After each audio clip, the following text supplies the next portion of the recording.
Good morning guys, ngayong araw ay chinek ko yung aking FB account. So, syempre, kumbaga, alam mo yun, mas iniisip ko yung pababa siya kaysa sa pataas. Syempre, ayaw kong ma-disappoint.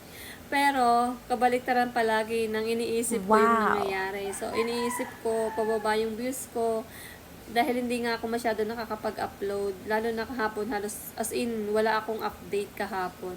Tapos, yung pagtingin ko kanina, 2.3 million views na siya guys. At saka yung aking followers ay 36k na pataas. Wow. So, again, thank you so much sa mga nagpa-follow dyan. And also, gusto ko rin i-welcome yung mga kasamahan ko sa Bigo. So, welcome sa aking account na FB Reel. So, thank you so much guys sa pakikipagkwentuhan sa aking pag naka-live ako.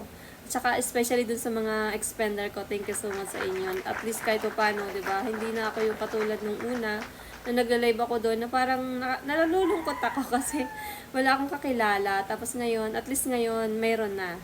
Ayan. Meron na yung, natatandaan ko yung 5 na madalas tumatambay sa live ko, tapos nagbibigay sa akin ng mga gifts. So, at saka beans.